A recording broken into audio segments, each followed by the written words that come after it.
नमस्कार, रेडियो रिमझिम से प्रस्तुत है स्थानीय हालचाल। पहले मुख्य हालचाल। निर्वाचक निबंधन पदाधिकारियों का ऑनलाइन हुआ प्रशिक्षण।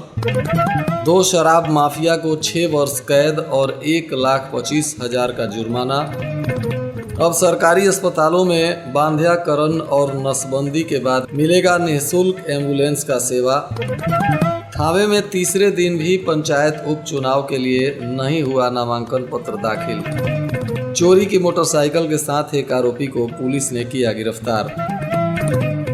स्थानीय हालचाल के इस अंक के साथ मैं निकेत मिश्र। अब हालचाल विस्तार से। भारत निर्वाचन आयोग के निर्देशानुसार आने वाले विधानसभा चुनाव को लेकर सभी 6 निर्वाचक निबंधन पदाधिकारियों को ऑनलाइन प्रशिक्षण दिया गया। इस प्रशिक्षण का मुख्य उद्देश्य स्वस्थ, त्रुटि रहित एवं अद्यतन मतदाता सूची का निर्माण सुनिश्चित करना है। साथ ही मतदान केंद्रों के युक्तिकरण, सत्यापन और निर्वाचन प्रक्रिया को पारदर्शी एवं सुलभ बनाने की दिशा में आवश्यक जानकारी और तकनीकी दक्षता प्रदान करना भी इसका प्रमुख उद्देश्य है।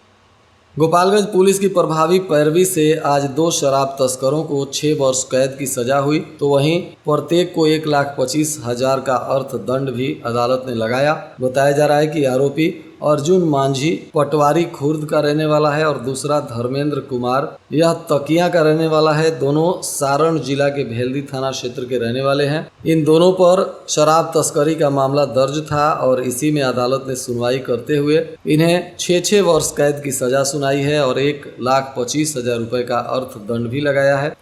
स्वास्थ्य विभाग ने बताया कि अब सरकारी अस्पतालों में बांध्याकरण और नसबंदी के बाद लाभार्थियों को घर तक पहुंचाने के लिए निःशुल्क एम्बुलेंस की सुविधा दी जाएगी। 102 एम्बुलेंस के माध्यम से मरीजों को घर तक पहुंचाया जाएगा। पहले से भी प्रसव के बाद यह सुविधा मिलती थी, परंतु अब नसबंदी और बांध्याकरण के मरीजों को भी इसकी सुविधा दी जाएगी।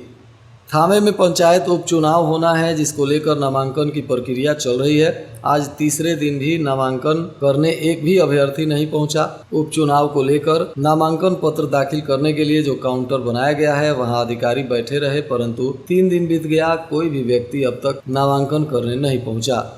इधर हथुआ थाना के द्वारा पुलिस ने गुप्त सूचना के आधार पर छापेमारी करते हुए मिर्जापुर त्रिवेणी मोड़ के पास से एक चोरी की मोटरसाइकिल को पकड़ा। साथ ही आरोपी सोनू कुमार शाह को गिरफ्तार किया गया है, जो सिवान जिले के नौतन थाना क्षेत्र के पचलखी का रहने वाला बताया जा रहा है। इधर मीरगंज पुलिस ने रामपुर कला गांव के फुलवरिया प्रखंड प्रमुख रानी देवी के पुत्र के घर पर इश्तेहार चस्पा कर दिया। बताया जा रहा है कि 21 जून तक न्यायालय में उपस्थित होने का निर्देश दिया गया है, अन्यथा कड़ी कार्रवाई होगी। इसको लेकर हथुआ के एसडीपीओ आनंद मोहन गुप्ता ने बताया है कि कुख्यात शराब माफिया बसंत कुमार सिंह उर्फ बसंत कुमार पर शराब तस्करी का मामला दर्ज है, जिसमें यह फरार चल रहा है और इसी के विरुद्ध फुलवरिया थाना मीरगंज थाना में मामला दर्ज है और इसी को लेकर आरोपी के घर इश्तेहार चस्पा किया गया है।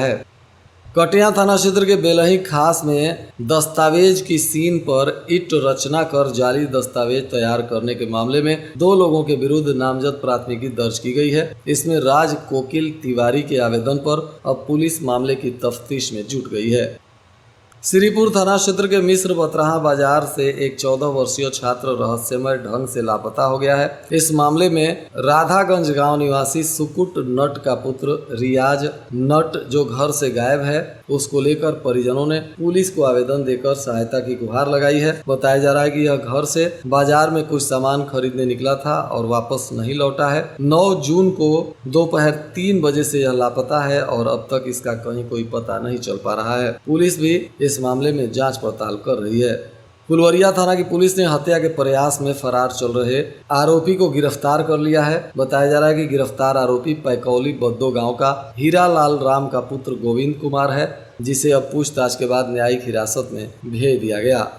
वहीं गोपालगंज के इस्लामिया मोहल्ले में जिस महिला का शव पुलिस ने रविवार को बरामद किया था, इस महिला की पहचान कर ली गई है। यह महिला गोपालगंज शहर के ही राजेंद्र नगर के रहने वाले ट्रक ड्राइवर मन्नू महतो की पत्नी मंजू देवी थी। यह दिघवा दुबौली क्षेत्र की रहने वाली महिला थी और काफी दिन पहले मंजू देवी ने ट्रक ड्राइवर मन्नू महतो से प्रेम विवाह कर लिया था, जिसके बाद इसके मायके वाले भी नाराज थे। कुछ दिन दाम्पत्य जीवन चलाने के बाद मंजू देवी को एक बच्ची हुई, जिसके बाद ट्रक ड्राइवर मन्नू महतो ने इसे छोड़ दिया और उसने दूसरी शादी कर ली।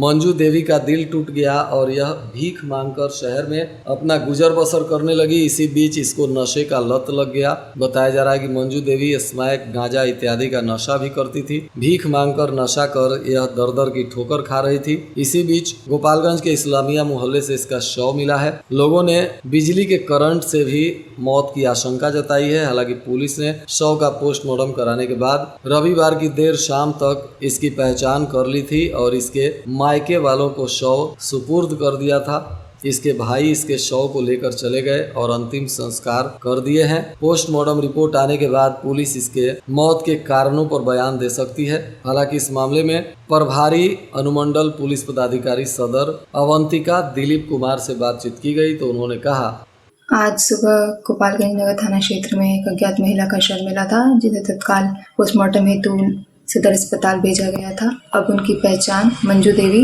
पति मन्नू महतो के रूप में हुई है। ये राजेंद्र नगर बस स्टैंड गोपालगंज नगर थाना के निवासी हैं। महिला की उम्र करीब 35 वर्ष रही होगी।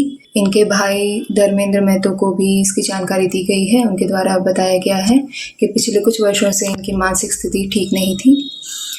इनकी मृत्यु के अन्य कारणों का पता पोस्टमार्टम रिपोर्ट के आने के बाद चल सकता है। इधर मोहम्मदपुर थाना क्षेत्र के बसंत छपरा में भी एक युवक का शव पेड़ से लटकता हुआ मिला। परिजन इसमें हत्या कर शव लटकाने का आरोप लगा रहे थे। पुलिस ने शव को कब्जे में ले लिया। पोस्टमार्टम कराने के बाद परिजनों को सौंपा है और मामले की तफ्तीश कर रही है। बताया जा रहा है कि मृतक मोहम्मदपुर थाना क्षेत्र के फतेहपुर गाँव का रहने वाला विनय कुमार था, जिसका शव आज सुबह लोगों ने पेड़ से लटका हुआ देखा तो पूरे इलाके में हलचल मच गया और इसकी जानकारी पुलिस को दी गई। घटना के बाद से परिजनों में चीख पुकार मचा हुआ है। और आज के मौसम का तापमान गोपालगंज में न्यूनतम 28 डिग्री सेल्सियस और अधिकतम 37 डिग्री सेल्सियस रहने की संभावना है। अंत में मुख्य हालचाल एक बार फिर। निर्वाचक निबंधन पदाधिकारियों का ऑनलाइन हुआ प्रशिक्षण। 2 शराब माफिया को 6 वर्ष कैद और 1,25,000 का जुर्माना। अब सरकारी अस्पतालों में बांध्याकरण और नसबंदी के बाद मिलेगा निःशुल्क एम्बुलेंस का सेवा। थावे में तीसरे दिन भी पंचायत उपचुनाव के लिए नहीं हुआ नामांकन पत्र दाखिल। चोरी की मोटरसाइकिल के साथ एक आरोपी को पुलिस ने किया गिरफ्तार। इसके साथ ही रेडियो रिमझिम से प्रसारित स्थानीय हालचाल का यह अंक समाप्त हुआ। नमस्कार।